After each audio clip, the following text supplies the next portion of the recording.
Podcaster's Guide to the Conspiracy, brought to you today by Josh Edison and Dr. M. Dentith.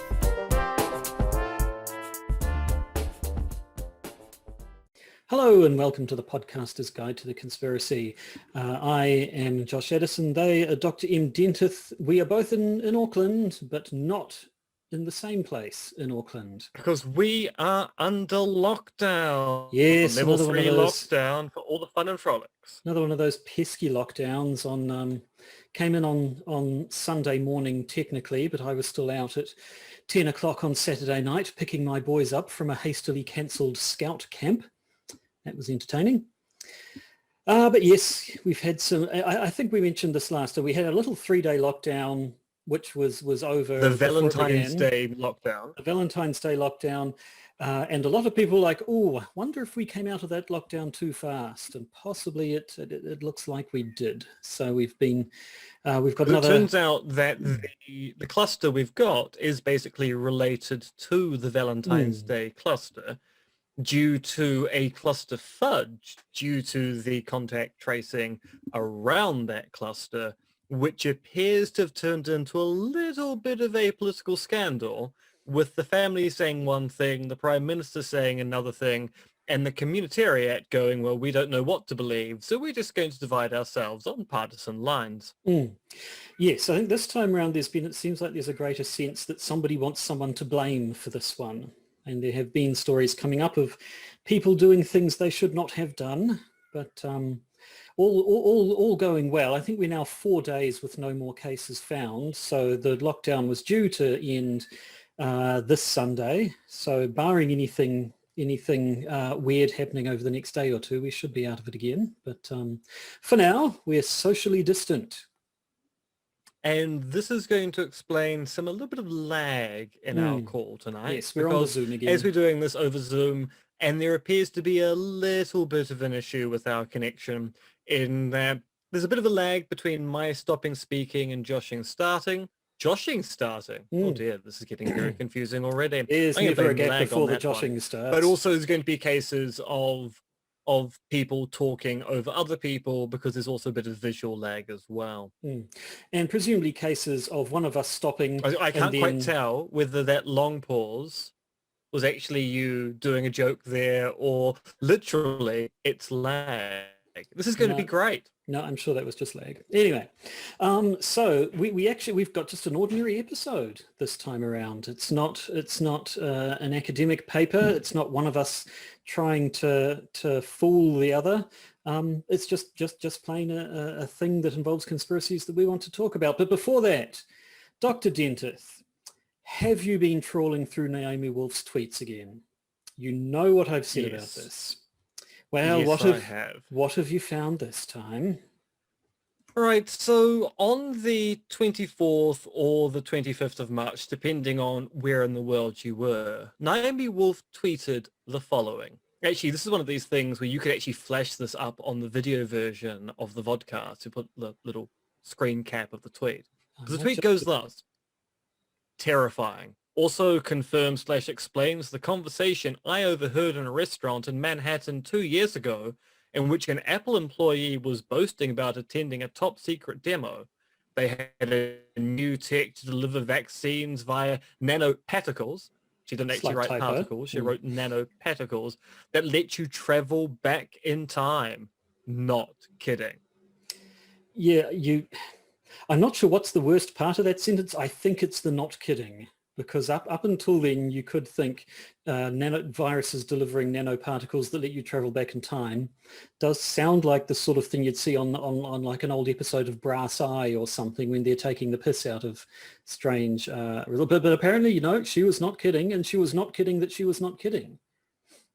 No. Now, I've been working on a suite of papers about how we conspiracy theorize in the age of the novel coronavirus. And part of that investigation has been looking into how certain people appear to have gone down the rabbit hole, given the beginning and the middle and the not quite end of the COVID-19 pandemic. And Naomi Wolf is a great example of that, because she started off back in March or April of last year as simply someone who was concerned that civil liberties were being restricted when it came to our response to the novel coronavirus, COVID-19. And now she's in this really weird position where she appears to be talking about time travel nanoparticles delivering vaccines either from the future or in the past. And she's made a variety of pretty weird claims recently, such as, and this is from the 27th or the 28th of February, you know, I read the Moderna website and the sources in my video about how the mRNA is not actually a vaccine, but a software platform. I actually work with developers who create software, so I understand how dangerous it is to have a tech in one's body that can receive uploads. Sounds like she's misunderstanding an analogy as being literally true. I guess you could, like, if someone wanted to explain how mRNA works, I could imagine them saying it's a bit like how software works and how you can download updates for your software, and mRNA lets you, or an mRNA vaccine lets you sort of download an update for your immune system, but it's not actually software, and it's not actually downloading an update. And I'm suddenly aware of just how New Zealandy my accent is when I say actually a lot, but that's beside the point. It's true. It's spelled Akstully. Something like that, yes. Actually. Mm. And just one more tweet, just to round off the way in which Naomi Wolf talks to people online. This is from the 23rd or the 24th of February. How can you describe people as not yet immunized if they don't get the vaccine? They are immunized. They have an immune system. It is very tendacious, inaccurate language. It seems to imply that we're immune to everything all the time. Well, I mean, don't you have an immune system, Josh? I do have an immune system, and I am immune to a number of diseases, but not all of them. So when a new one comes along, I must be immune. I assume I'm immune to smallpox and polio. Isn't that how it works? Or are we not immune anymore, but we don't have to be? Well, polio technically is eradicated, so you don't need a jab for that. But does that Smallpox still does persist in some communities around the world, but yes, of course we've actually got readily available treatments and vaccines. So give me one more thing you think you're immune to, I don't know. Mr. Science Guy. We get the MMR one, don't we? Measles, mumps, and rubella, or is it just girls who get that one? I can't remember. No, I think everyone goes through the schedule, although we are of the generation where we probably need booster shots. Yes, I know there was one that, because it can have effects on fetuses, was given to girls, either only girls or girls before it was given to boys, because there was more of a risk there or something. But yeah, I'm pretty sure I've had my jabs. I've had needles in my arm, and not in the fun way. So I assume I must have a bunch of immunities floating around, and that I'm not sick all the time. Do you know which vaccine we should get, apart from the COVID-19 ones? The Shingles vaccine. Yes, probably. We're technically middle-aged, unless I mean. So Mum has shingles and absolutely hates it. I don't think anyone ever talks about having shingles and having a good time. Really loving it. No. But if you've had chicken pox, then you can get shingles, and shingles will give you permanent nerve damage. So you probably want the shingles vaccine to ensure you don't get shingles. Shingles, they're bad. This ad paid for by Big Anti-Shingle. Anyway, enough disease. Shall we get into the main topic of today's podcast, or do you have anything else to administer before we do? No, that's basically it. I just say get the shingles vaccine. Righto, well then play that funky chime.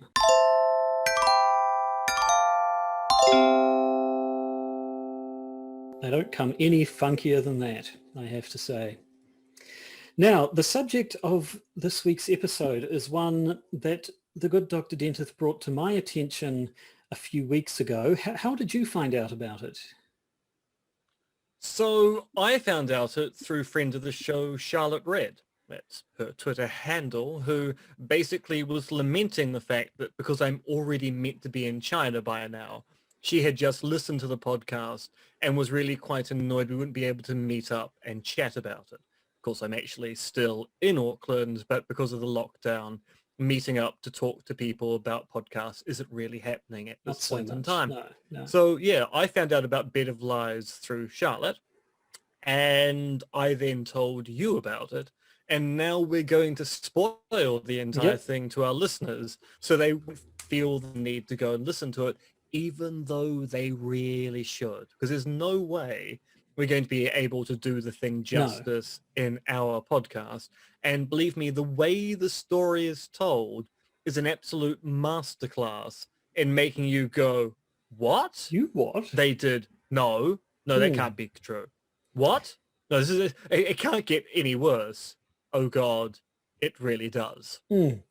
Yes, so what we're going to talk about today is the Telegraph podcast Bed of Lies by journalist Cara McGoogan, which was released, it was I think 8 episodes released across November and December of last year.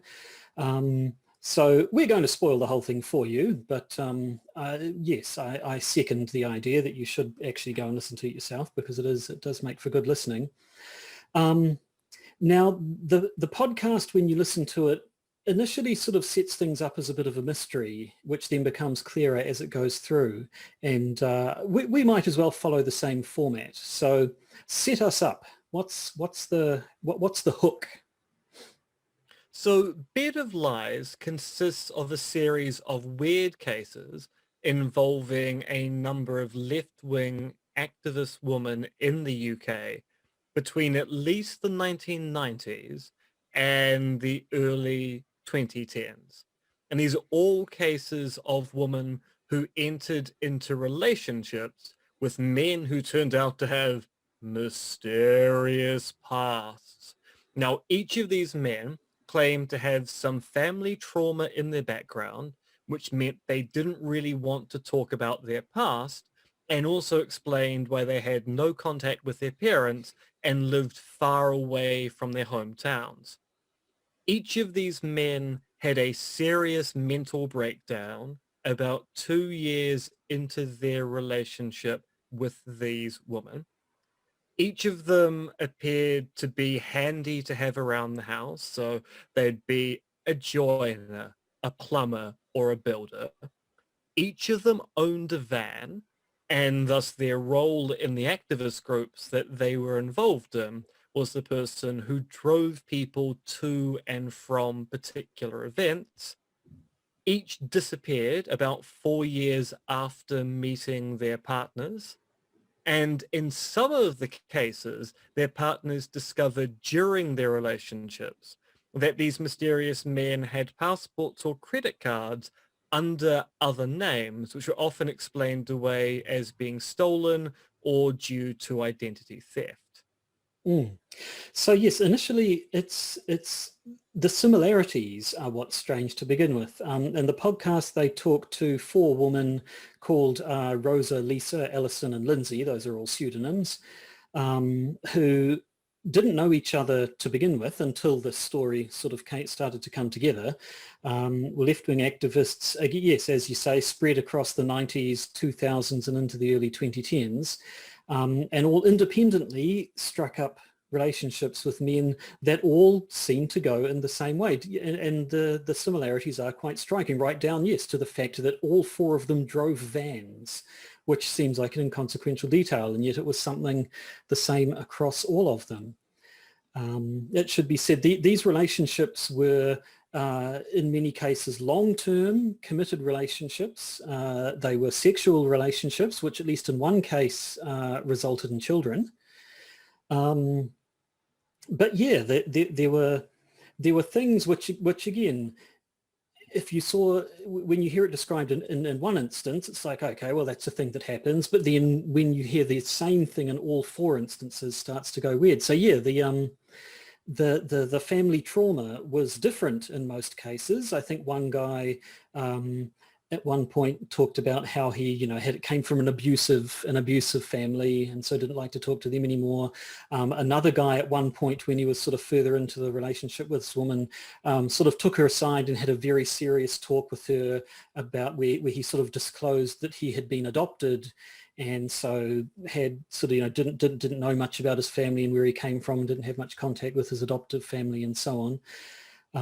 Which explained why they didn't like to talk about their families much and apparently lived quite far away from them. And then, yeah, the breakdowns, that being seen to at some point have some sort of a panic attack or something like that, was something that came These were across. quite public breakdowns as well. They weren't breakdowns that occurred in a private residence in isolation. Often these breakdowns occurred around their friends and families. They were very, very public. So in one of the cases, the mysterious man celebrates his 40th birthday. They have an absolute raging night, and then he doesn't come out of his camper van the next day, and they find him in it 2 days later, and he's having anxiety and panic attacks and is questioning exactly what he's meant to be doing. And this is going to be something we'll have to come back to once the reveal occurs, because there's something quite interesting about these panic attacks. And I say they all happen about 2 years into the relationship, or at least 2 years after the point where these women meet the man in question. And in at least a couple I should also point out, these are not the same man. No, yes, no, point out, the mystery is not going to be cases, it's one man. It's 4 separate men, although I believe 2 of them end up sharing the same name. Yeah, so the interesting, well, I don't know, another weird thing that happens in at least 2 of the cases, they have stories where the woman would find strange artifacts, things that didn't make sense. So one woman discovered a credit card seemingly belonging to her partner, but the name on the credit card was not his name. It had the same first name, but a different surname. Another woman found a passport, which again had a different surname in it. And indeed, that woman, having found that and think that's weird, did a little bit of snooping on the guy's devices, I think, and started to find emails from children who referred to the guy as their father. Now, in these cases, when these things came up, they confronted the men with them, and the men had an explanation. The guy with the credit card. Yeah, so for the credit card was theft. He had basically found a credit card and was using it to buy things online. He was really, really ashamed of what he did, and thus didn't want her to discuss it with any of their friends. With regard to the passport, okay, so, oh yes, it turns out I do have a passport in a different name, but that's because it's the name of a friend who died, and their children now look at me as their father, and I've never mentioned it in the past because I knew it'd be a complicated thing to bring up, but they're not my natural children. They simply refer to me as their father because I'm the replacement father figure, although it was never quite clear how the passport actually figured into that story. But the important thing was he told a story such that she ended up going, okay, that seems reasonable, sort of even though I feel, yeah. Yeah, I think that guy also basically said he'd had sort of a criminal past as well, which obviously, he didn't want to bring up because he's ashamed of the things he did as a younger man. And that, yes, this friend of his who died, I think that there were a couple of instances where they would sort of claim to that friends of theirs had been killed and drug deals gone wrong or something like that. And I think, yeah, this was a case where his friend had died and he was like, look after my kids, and his dying breath or something like that. And so that was what he did. So yeah, there were weird little things popped up. But again, as we say, at this point, each of these women had no idea that the other existed and were experiencing similar things. But then about 4 years into the relationship, each man would just disappear, would leave one day and then not be gone. And when a woman went to their place, all his stuff would be gone. Things would have been all the stuff would be gone. any trace of this person's existence was basically surgically removed from the households they were in. And the things that were left behind were left suspiciously tidy, was one thing. But yes, I think one guy claimed that he had to go, because obviously this is in England. I'm not sure if we made that clear at the start, but it's for the Telegraph newspaper. So this is in England. And of course, when you live in England, Europe's just a hop, skip and a jump away. So these guys would sort of claim to need to go to other countries. I think one guy said he had to go to Turkey due to his work or something, but then when she lost contact with him and got in touch with his supposed boss, the boss was like, no, I didn't send him to Turkey and things like that. And so obviously this was, it's one thing for a boyfriend to ditch you and to ghost you, but a person who you'd been living with, a person who you were in a long-term relation with, to suddenly just disappear, and especially someone who claimed to have had a criminal past to suddenly disappear, that's enough to make you seriously worried. And so several of these women devoted quite a lot of time and effort to tracking these mystery men down. And sometimes that meant accidentally finding them. So at least one case, the woman in question is now working in a bookstore in London, and one day her former partner turns up in the bookstore and she confronts him and says, oh, look, I've got to, I can't talk to you right now. Can we talk later? And then they meet after work and he details why he left and why she needs to keep it secret. And then they enter into another long-term and what turns out to be quite abusive relationship. And so, I mean, one of the women gets, I think she freely admits herself, got obsessed with finding this guy who just disappeared from her life after being such an important part of it. She ended up flying all around the world to other countries where he supposedly had been and coming up with nothing. And then one of them went so far as to hire a detective, hire a private eye to try and hunt these people down. And when they couldn't get any hits on the guys on the name that she knew him as, this was one of the ones who'd found a document under another name and said, okay, well, how about we look for this name, with the same name but a different surname? And based on some of the scant family details that the guy had given, they were able to actually track this person down, find documentation for him, find a marriage certificate for him, which had never been cancelled.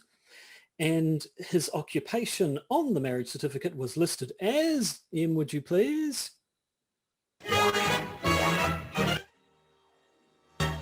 Police officer. Police officer. And so this is when the penny drops. These four men who had been in long-term relationships with these women were all undercover police officers who'd been assigned to infiltrate these left-wing activist groups to basically spy on and report on them.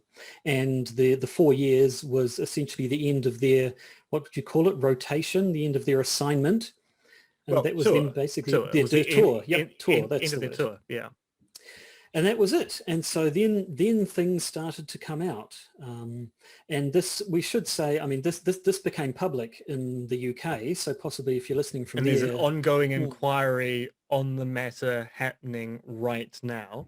Yep. So if you're listening from the UK, this you've possibly heard of this in the news, but it was certainly news to us down here. And so from then on, the podcast gets into basically the quite sordid details of how these undercover operations came about.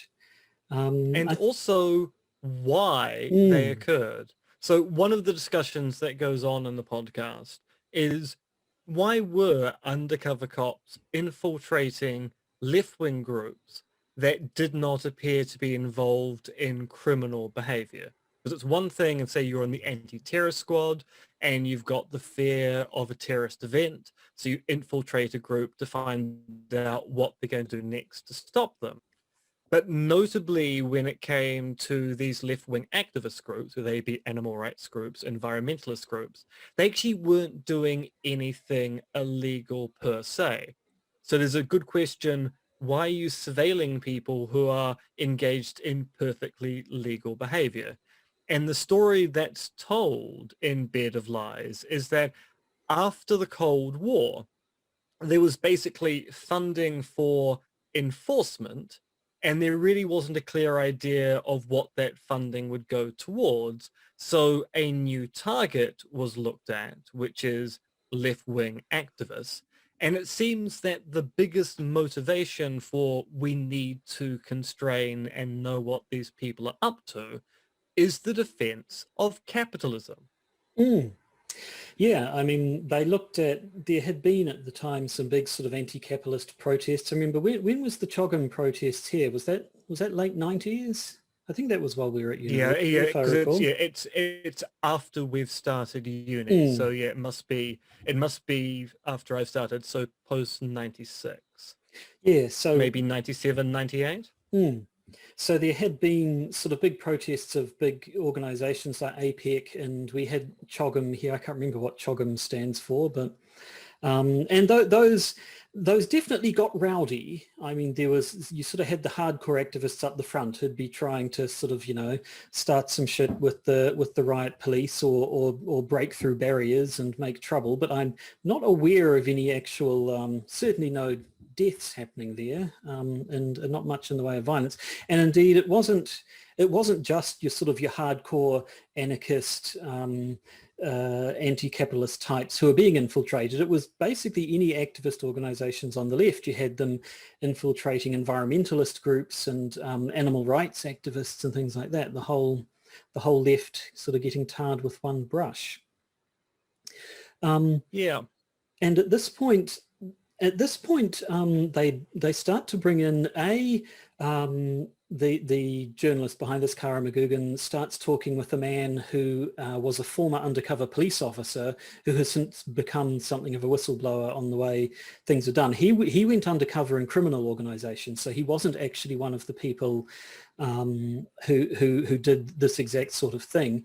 But they also... But he was asked to join. He was, yes, no, that's true. And he sort of said, no, that's not what the police is for, essentially. He's like, why would we be doing that? That's not police work. It's not our job to defend capitalism.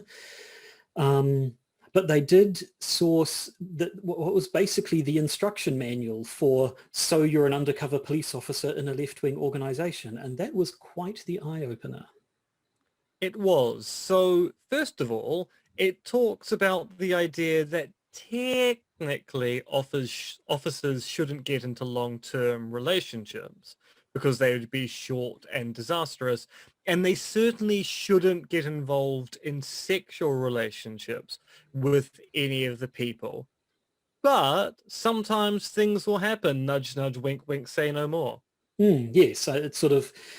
Yeah, that phrase "short and disastrous" I think was used a couple of times in the sense of if you do get into a relationship with someone, if you're in the situation where someone's keen on you, and it would be a bit weird if you just turned them away completely and you don't want to blow your cover, then yes, relationships are okay, but you should see to it that they end quickly. And yes, again, if a woman's really into you and wants to have sex with you, and maybe, it might seem weird if you turned her down, and well, you don't want to blow your cover, so you might just have to go and have sex with women. It's a hard job. We're not saying that you can't have sex on the job. We're simply saying that we'll frown upon you having sex on the job. Wink, wink, nudge, nudge, say no more. Now, this manual was actually written by one of the men in question. He was the man Andy, who was always referred to as Andy Van, because the characteristic about him everyone remembered was he was the guy with the van, and we'll get into vans shortly. And now he's a councillor in some part of the UK. Yep, so he's gone into politics. A very senior position. So the manual all the way through refers to the activists that you're targeting as wearies. And at one point she's like, what is this wearies? What does it actually mean? And she asks the police officer, the former undercover police officer that she's been talking to, what's wearies? And he's like, I don't know exactly what it means in this context, but he had heard things, sort of cases being referred to as wearies, which are just the wearying ones, the ones that were a bit of a chore. And so while he's not 100% certain exactly where they get wheries from and why they're using that term, it's pretty clear that it's not a compliment. And also it's fairly clear as we find out towards the end of the podcast that the men in question were not left-wingers. So as soon as they leave the activist circles, they go back to being quite conservative right-wing men. So you can imagine them going, actually, it's quite wearying job pretending to care about things like animals, the environment, and the welfare of other people. Very wearying. And so the more they go through this manual, the more the weird things, the weird similarities between all these relationships that they talk about start to make sense. So I mean, obviously the whole I have a troubled past and I'm distant from my family is a good way of just maintaining your cover. If you don't have to. Obviously, you wouldn't want to be introducing people to your actual family members because they probably don't know that you're undercover. As far as they know, you're still a cop, and so you don't want to be in a situation where people would be wanting to meet your family. So you make out as though you're distant to them. You don't really have a relationship with them. They live very far away, and so there's always an excuse for why you don't have to have anything to do with their family. And then it got to the vans. Explain to me vans. Why is it important that they all drove a van? Because, Josh, if you're involved in left-wing activism, then these wheries, they're going to be very demanding of your time. They're going to want you to do things. Now, if you have a van, you can be the transportation person, which means you can ferry people from events and back from events without actually having to get involved in the event itself. So if it turns out that these wearying left-wing activists are going to do something which is illegal or quasi-illegal, you've got a justification to be sitting in the van doing nothing whatsoever. So it has the handy thing of allowing you to escape any legal consequences of being involved in protest action. It also means you can kind of get involved in the wider community, because if you've got a van, these wheries are going to want you to help move house or move furniture around, which means it makes it even easier for you to integrate into the group. So owning a van keeps you out of trouble and actually helps you infiltrate the group at the same time. Yes, that was one of the things in the manuals where it is quite disparaging of these wheries who you're going to be infiltrating, and one of the things he says is essentially give them an inch and they'll take a mile. If you offer to do any of them a favor, they'll definitely take you up on it and then want you to do that for them again from then on afterwards. It also talks about the whole handyman thing, saying that's a way you can sort of integrate yourself into the group by making yourself useful as a guy who can rewire this or fix this plumbing or build that or what have you. But of course it says, make sure you can actually do that, because once you get a reputation for being a guy who can build stuff or fix stuff or whatever, all those sponging wearies are going to be wanting you to do it all the time. And so apparently all these guys were quite proficient. One of them built a kitchen. Particular case, yeah, and it took him a year, which indicates that he very much was learning on the job. Now, the breakdowns are interesting. So your first reaction when you heard about the breakdowns was to think that they were a kind of a logical consequence of these men being undercover, wasn't it? Yeah, well, the first time they came out, like by this point, like I think even if you actually just read about the Bed of Lies podcast, you'd know it was about undercover police officers. I don't think they'd actually come up with the proof positive that these men were police officers, but it was pretty clear reading between the lines that was what was going on. So when they told these stories about finding these guys having panic attacks and so on, my assumption was, oh, okay, that's the pressure of the job, right? That's them, having panic attacks because of having to live this double life 24 hours a day and always being worried about getting caught out and, but yet still having to give the goods back to your superiors and so on. So I had assumed that these were genuine breakdowns that were happening because of the stresses of the job. But it seems I was being overly generous. No, so in the manual, they talk about you were doing a 4-year tour. And of course, at the end of your 4 years, we'll extract you from your service and you'll go back to normal life. Now, of course, you can't just disappear completely. That's going to raise questions. You need to set up your exit plan about halfway through. So fake a breakdown of some description, and then in the last year of your tour, start raising questions about whether you feel comfortable with what you're doing, whether you want to do other things with your lives, so that when it comes the time to be extracted, you've set up the idea that you've had one mental breakdown before, and thus your disappearance can be explained by, oh, it must be another mental issue. That's why they've disappeared. So Mm. it was an entire and elaborate act. Mm. But as we've seen, of course, they didn't end up deterring these women from wondering what had happened to them and actually going to track them down. Because these men were having long-term sexual relationships, sometimes involving children. Sometimes involving children. Yes, that was the nastiest one. That was the one you talked about before, where, like, in several instances, these women were able to get in touch with these guys again and confront them. And I think one of them had what was essentially like an intervention sort of situation, where she got all her friends around her to make sure that she wouldn't sort of buckle and try to take his word for it or think about forgiving him. And they got this guy down there, and he sort of started spinning a line about what happened until one of them basically said, yeah, so when did you join the police force? At which point he sort of knew the jig was up. But in this other case, where she met him again in the bookshop, he just kept on spinning the story. He was like, yes, I am a police officer. I was undercover, but I want to get out, but they won't let me get out. And he ended up forming this out and out abusive relationship with her, where he insisted that this was the guy who fathered children with the woman as well, insisted that her and the kids would have to be locked out, stay in home all the time because it was too risky for her to go out and so on. And eventually, when she realized just what's the severity of the situation she was in, she took the kids and went to a shelter and broke off contact with them completely. But we haven't actually. That's pretty dodgy. I don't think we've got to the dodgiest parts of the official procedure yet.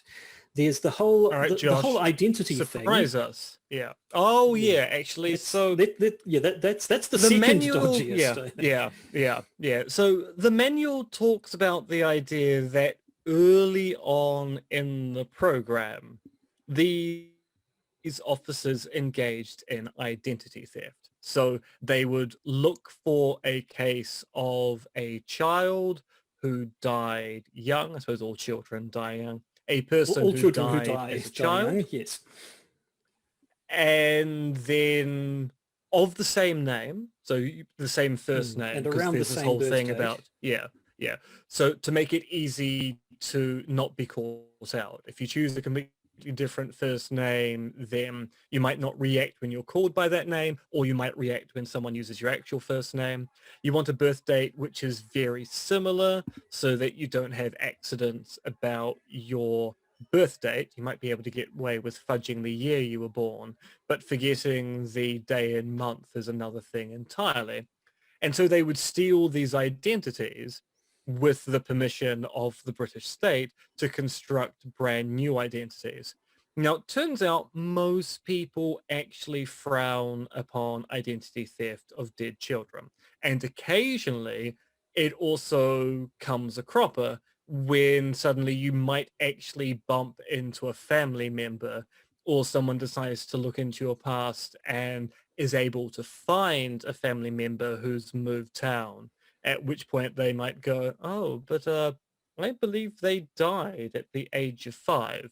So eventually they gave up on identity theft, and they decided to do what they should have done the entire time and just invent personalities from whole cloth.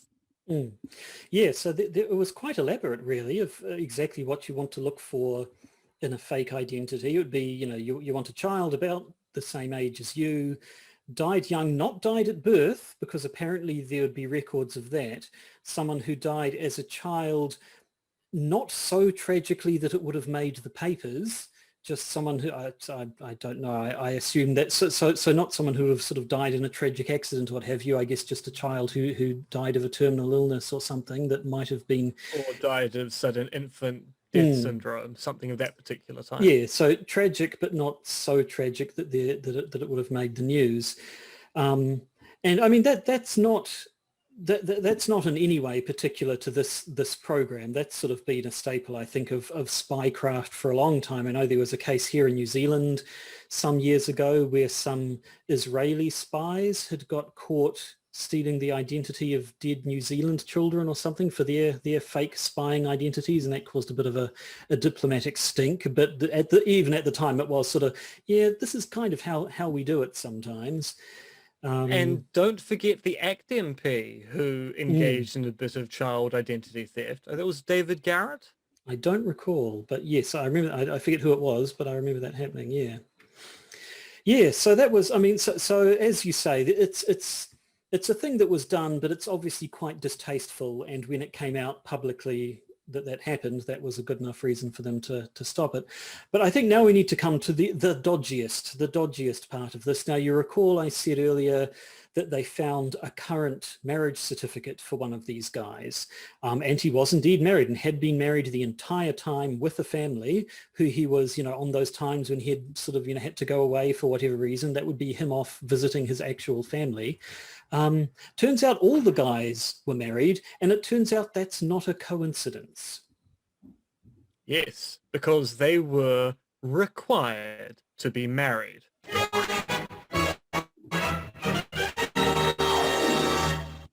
Yeah. Yes, so I think there was a bit of a worry that they would go native, that they might, always a danger when you're living amongst these people for so long. What if you became sympathetic to their cause, and what if you ended up, deciding to, as that one guy pretended to do, want to pack in your life as a police officer and actually take up with these people who you've been living amongst for years. And so one way to ensure that wouldn't happen was make sure that they had a life to go back to afterwards. If they had an actual wife and children to go back to, then that would give them an anchor to stop them from getting caught up in their cover. And so, yeah, these people who had been getting into long-term relationships, had been getting into sexual relationships with women, were married with children the entire time. Now, supposedly that requirement's not there anymore? No. But this also explained their work behavior, because they would spend the night with their partners and then they would get up early to go to work. And it seems that when they were getting up early to go to work, they were driving home to spend time with their actual wife and children before then going into the office at the Metropolitan Police Station to work on whatever they were doing at work as police officers, and then clocking off in the afternoon or evening to then go and spend time with the woman whose life they'd infiltrated. And crucially, at least in the 4 cases covered in Bed of Lies, the actual wives had no idea this was going on. Yes, so indeed when this came out, I believe divorces resulted once these women found out that while undercover, these guys, what their husbands had been up to. And so, yes, I mean, we've been talking about the guys and what they did, but of course the effect on the woman involved was devastating. You had these women who sort of basically talked about, I don't have a family, I don't have children. And a large part of that is because I spent a good chunk of my 20s living with this guy who I thought was the one, who then disappeared on me, and then spent a decent chunk of my 30s trying to catch him down and discovering and processing the fact that my entire life was a lie. And now I can't even, contemplate the idea of getting seriously involved with someone again. There was, PTSD, there was genuine mental trauma as a result of finding out that these relationships that you were in were a complete lie. And so, yes, the public inquiry has taken place. What did the police officers say in response to these charges of you have ruined the lives of many a woman? Well, yes. So there is an inquiry. It's all come out. These people have been interviewed. It's sort of become part of the record. And basically the guys were just kind of complained about how hard things were for them, at how now that this inquiry's come out, how they're being raked over the coals, and some of them claim that they're sort of being scapegoated for the fact that their department's procedures were faulty and defective. And basically they didn't really seem to acknowledge the harm that they had done, and were mostly just concerned about the fact, oh, my wife left me just because she found out I'd been having sex with other women for years. And lying to her and them about it the entire time. Oh, woe is me. Didn't seem to be a lot of contrition. So the inquiry, I believe there has been, as a result of the inquiry, there has been an official apology to the woman. But it didn't sound like there's been much more than that. No. Now, in part, this is because the consequences of the inquiry are still ongoing. That's one frustrating part of Bed of Lies, is it just kind of ends, and there's no real feeling of resolution. But I think that might be the point. I don't think there ever can be actual resolution in a case like this, because the damage done is so horrific that apologies or compensation really are never going to pass muster anyway. And that's basically where we end things. Again, very much recommend that you go and listen to the podcast yourself, because I mean, it's one thing to hear the two of us just sort of describe it, but the podcast itself consists mostly of interviews with the woman in question, with sort of narration from Cara McGoogan, also interviews with the undercover police officer. And then, yes, at one point, she does talk to one of the officers involved, the notorious Andy Van, who had since gone on to become, to get involved in politics. And she is able to get in touch with him. And he's very pleasant and doesn't come across as particularly defensive, but essentially the whole thing is just, yeah, I'm sorry, I just can't talk about that because it's all, the inquiry's underway. Legally I can't give you the answers to your questions. I'm sorry. And he's very pleasant, but he certainly doesn't appear to express much remorse, and doesn't really give any substantive answers. No, it sounded as if he had been very well instructed by his solicitor that the answer to every question is there's an ongoing inquiry, and we will see the results of that in time. And so there you go. I should say, as a bit of a coda to this, so Em sent me the link to this podcast, and I sort of listened to it over the course of a week or so. And then afterwards, was at home and said to my wife, I listened to this interesting podcast. It was all about these women in England who were left-wing activists who discovered that these guys they'd been having long-term relationships with were actually undercover cops. And my wife, who's always been a bit of a lefty and sort of knew the activist crowd in her university days, instantly replied, oh yeah, I know someone here who that happened to. So it's not... it's certainly not an isolated case, I think. And indeed, those four cases are the case studies. They're the ones where they've actually, had the material and the participants who are willing to be interviewed at length. I didn't actually get a sense from the podcast exactly how widespread this tactic was, but I'm fairly certain it was more than just these four cases. But actually, there's an interesting part in one of the last 3 episodes where when it gets revealed that one of the partners is a police officer, he really wants to stress to his partner, oh, no, I'm the only one. Because by that point in time, there's a whole bunch of rumors going on. That isn't it curious that every time we hold a protest, there are police officers around? It's almost as if there are people informing on our activities with inside information. So it suddenly becomes a conspiracy of, I've been outed and I'm trying to control how much this person says. What we definitely don't want is for someone to then go, oh, but there might be more. We need to really stress there's only one infiltrator. It's me. And also, by the way, you can't talk about it. So there probably were an awful lot of infiltrators, especially given how long the program was going on for, and the 4-year tours. Yeah, so there we go. Definitely give it a listen if you'd like to learn more about the story. I'd certainly recommend it. But I think that's really all we can say in a single episode of our podcast. Any closing thoughts other than Yes, ooh? what the police officers did was deplorable. I Yes, mean, no. the thing which makes it as a police abolitionist, I'm going to say this anyway, but what makes this particularly deplorable is the fact that they weren't investigating criminal activity. They were simply investigating activism.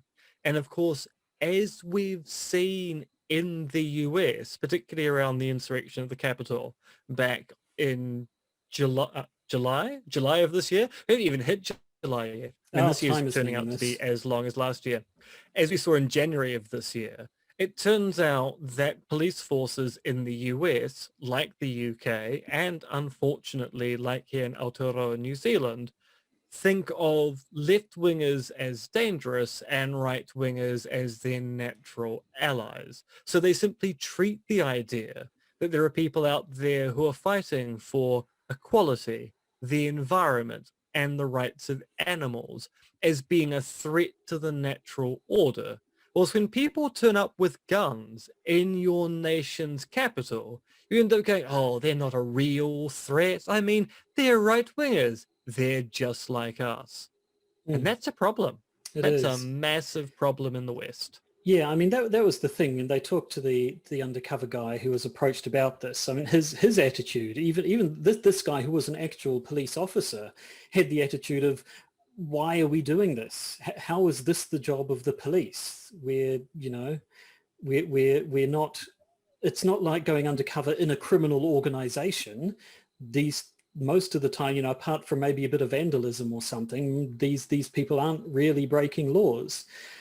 So yes, it seems like the sort of thing that probably never should have happened, and definitely never should have happened the way that it happened. And I think that's all we have for you in this main episode. But we do have a bonus episode, and I can tell you one thing for sure: it involves sausage. And not just that, it involves the murder of a sausage king and a sausage king who is a murderer. So if you want to sling us at least $1 a month towards getting access to these things, you can find out about not one, but two sausage kings and the murders associated with said sausage kings. So for now, we will bid you a sausage-free farewell before going on to sausage up for the bonus episode. So for now, I think it's simply goodbye for me. And it's sausages from me to you. Sausages. The Podcaster's Guide to the Conspiracy is Josh Addison and me, Dr. M.R.X. Dentith. You can contact us at podcastconspiracy@gmail.com, and please do consider supporting the podcast via our Patreon. And remember, the truth is out there, but not quite where you think you left